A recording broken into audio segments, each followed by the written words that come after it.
मध्य प्रदेश का लव जिहाद और ड्रग्स जिहाद का असली मास्टरमाइंड, असली वो अपराधी जो इस लव जिहाद और ड्रग्स जिहाद के काले साम्राज्य का बादशाह रहा, उसको लेकर एक बड़ी खबर निकल कर आई है। खबर ये है कि उसका संपर्क मध्य प्रदेश ही नहीं देश के बड़े नेताओं से था। उसका संपर्क देश के गृह मंत्री अमित शाह, देश के भारतीय जनता पार्टी के राष्ट्रीय अध्यक्ष जेपी नड्डा, वहीं असम के मुख्यमंत्री हेमंत बिश्व शर्मा, वहीं दिल्ली के सीएम, मध्य प्रदेश के मुख्यमंत्री सहित कई भारतीय जनता पार्टी के बड़े नेताओं से उसका संपर्क था। उसके एक गुर्गे ने एक ऐसा कारनामा कर दिया है कि इस पूरे खुलासे को करने के लिए पूरा सिस्टम मजबूर हो गया है। और इस खुलासे के बाद पूरी सरकार मध्य प्रदेश की इस पूरे जाल में फंसती नजर आ रही है, क्योंकि इस अपराधी के जिस गुर्गे ने यह पूरा कांड किया है, वो गुर्गा भारतीय जनता पार्टी के एक विधायक का भतीजा है।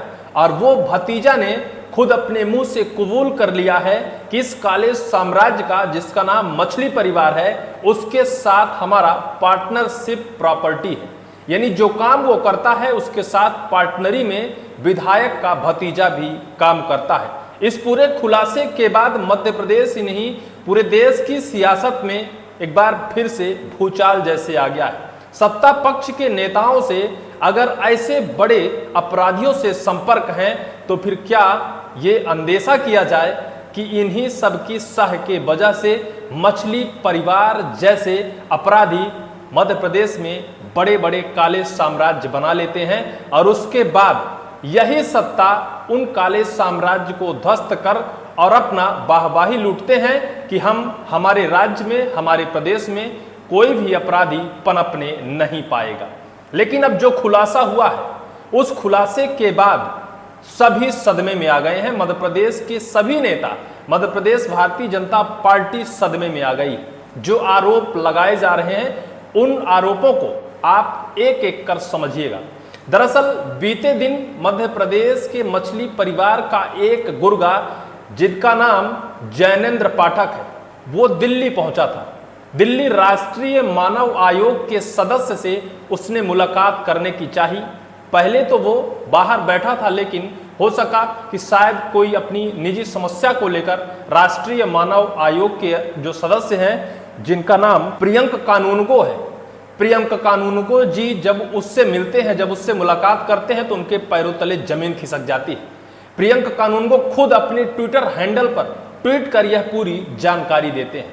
वो स्वयं लिखते हैं कि कैसे मछली परिवार का एक गुर्गा हमारे पास गिड़गिड़ाता हुआ आया था और कह रहा था कि अब मछली परिवार का बहुत नुकसान हो गया है, मछली परिवार अब नष्ट होने की कगार में है, अब आप मछली परिवार को बचा लीजिए। हमारा नाम जैनेंद्र पाठक है और हम मछली परिवार के साथ पार्टनरशिप में मछली का व्यापार करते हैं।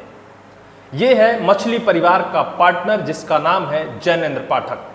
इसके बाद जब वो प्रियंक कानूनगो के समक्ष अपनी यह बात रखता है, प्रियंक कानूनगो हैरान हो जाते हैं, उसे डांट फटकार कर वहां से भगा देते हैं और कह देते हैं कि जो अपराधी है, जो सलाखों के पीछे है, उसके लिए जो कानून काम कर रहा है, सही कर रहा है, हम भी कानून का साथ देंगे।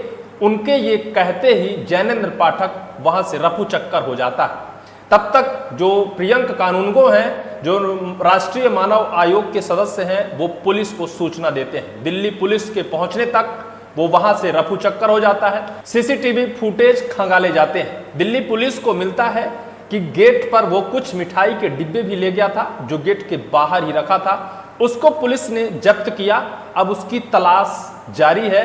शायद है कि दिल्ली पुलिस उसकी तलाश पूरी कर लेगी। लेकिन इसके बाद मध्य प्रदेश की सियासत में एक नया उबाल आ गया है। मध्य प्रदेश के पूर्व पंचायत एवं ग्रामीण विकास मंत्री कमलेश्वर पटेल, जो कांग्रेस की तरफ से पूर्व में मंत्री रहे हैं, उन्होंने एक बड़ा दावा कर दिया है। उन्होंने अपने सोशल मीडिया प्लेटफॉर्म पर दावा किया है कि जिस जैनेंद्र पाठक ने राष्ट्रीय मानव आयोग के सदस्य के पास मछली परिवार की सिफारिश लेकर पहुंचा था, वो मध्य प्रदेश के भारतीय जनता पार्टी के विधायक विश्वामित्र पाठक मध्य प्रदेश के सिहावल विधानसभा क्षेत्र से जो विधायक हैं उनका भतीजा है। विधायक का भतीजा ही नहीं, जो ये जैनेंद्र पाठक है, इसकी तस्वीर देश के भारतीय जनता पार्टी के गृह मंत्री अमित शाह के साथ तस्वीर है। इसकी तस्वीर देश के राष्ट्रीय अध्यक्ष जेपी नड्डा के साथ भी वायरल हो रही है। वहीं इसका संपर्क असम के मुख्यमंत्री, दिल्ली के मुख्यमंत्री, मध्य प्रदेश के मुख्यमंत्री के साथ संपर्क है और बाकायदा तस्वीर भी वायरल की जा रही है।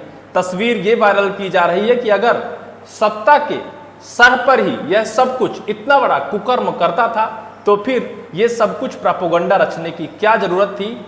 इससे पहले ही बता दिया जाता कि यह सारा साम्राज्य सत्ता के सर पर ही बनाया जा रहा है। इस पूरे बयान के बाद मध्य प्रदेश की सियासत में एक नए तरीके से मछली परिवार का यह पूरा कांड मोड़ ले लिया है। हालांकि मध्य प्रदेश की कानून व्यवस्था मछली परिवार को अपनी गिरफ्त में ले रखी है। लगातार जांच पड़ताल, पूछताछ और उसके जो अवैध ठिकाने हैं उनको ध्वस्त किया जा रहा है। इस पर मध्य प्रदेश की मोहन सरकार कोताही नहीं कर रही है। लेकिन जो खुलासा अभी वर्तमान में मध्य प्रदेश के पूर्व पंचायत ग्रामीण विकास मंत्री कमलेश्वर पटेल, जो सिहावल विधानसभा क्षेत्र से पूर्व में कांग्रेस के विधायक रहे हैं, उन्होंने जो बड़ा दावा किया है, उस दावे ने दिल की धड़कन को तेज कर दिया है। सत्ता पक्ष के नेताओं के अंदर भी यह सुगबुगाहट तेज हो गई है कि आखिर मछली परिवार किसे किसे लेकर अपने साथ सलाखों के पीछे जाएगा। इससे पहले विश्वास सारंग मध्य प्रदेश कैबिनेट के मंत्री का लगातार मछली परिवार के साथ फोटो वायरल हो रही थी। उनका मामला और उनका पूरा साथ भी इस पूरे मछली परिवार के साथ घसीटा जा रहा था। मछली परिवार एक ऐसा अपराध की दुनिया है जिसे सुनकर आज हर कोई यह आकलन कर लेता है कि वो अपराध का वो बादशाह है जो करता क्या नहीं था। ये सोचा जाए कि मध्य प्रदेश नहीं पूरे देश में जितने अपराध हैं, मर्डर, हत्या, लव जिहाद, ड्रग्स केस, अवैध हथियारों की सप्लाई, मारपीट, धमकी, आखिर वो करता क्या नहीं था। पूरे अपराध में, सभी अपराधों में वो पारंगत था, सभी अपराधों को बाखूबी तरीके से करता था। आज से नहीं 40 साल से उसका यह साम्राज्य तैयार हो रहा था। 20 सालों से तो बीजेपी की सत्ता है मध्य प्रदेश में और मध्य प्रदेश की राजधानी में यह सारा काला साम्राज्य बना रखा था। लेकिन अब देखना यह होगा, जिस तरह से विपक्ष का एक नेता इस पूरे मामले को उठा दिया है, जिस तरह से आरोप लगा दिया है, इन आरोपों के बाद क्या बीजेपी कोई बड़ा एक्शन कर पाती है।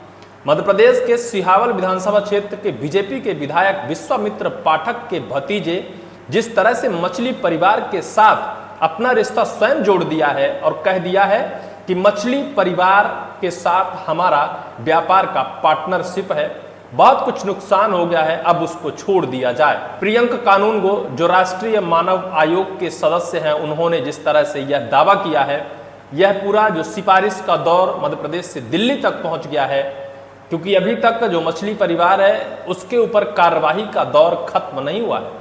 इसी वजह से जो उसका गुर्गा है तिलमिलाकर और पहुंच गया दिल्ली उसे छुड़ाने को लेकर। अब देखना अत्यंत दिलचस्प होगा कि इस पूरे मामले में क्या मध्य प्रदेश सरकार का दिल पसीजता है। क्या इतने बड़े अपराध की दुनिया का इतना बड़ा बादशाह जो पूरे मध्य प्रदेश को खोखला कर रहा था, ड्रग्स हो, लव जिहाद हो, अवैध हथियार की सप्लाई हो, मारपीट हो, गुनाह का वो सारा का सारा जो हद है सब पार किया था, इसके खिलाफ क्या मध्य प्रदेश सरकार के अंदर कोई ऐसा कानून व्यवस्था है कि इसे ऐसी सजा दी जाए कि शायद आने वाली 7 पुश्त भी ऐसे अपराध करने से कांपे।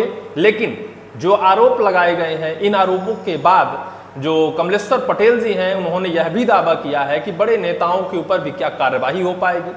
अगर सत्ता के अंदर रहकर ही वो ये सब कुछ साम्राज्य बनाया है तो फिर सत्ता के ऊपर भी कार्रवाई किया जाना चाहिए। लेकिन देखना होगा कि क्या कुछ हो पाता है। इस पूरी वीडियो को लेकर आपकी क्या राय है, कमेंट सेक्शन पर कमेंट जरूर करिएगा।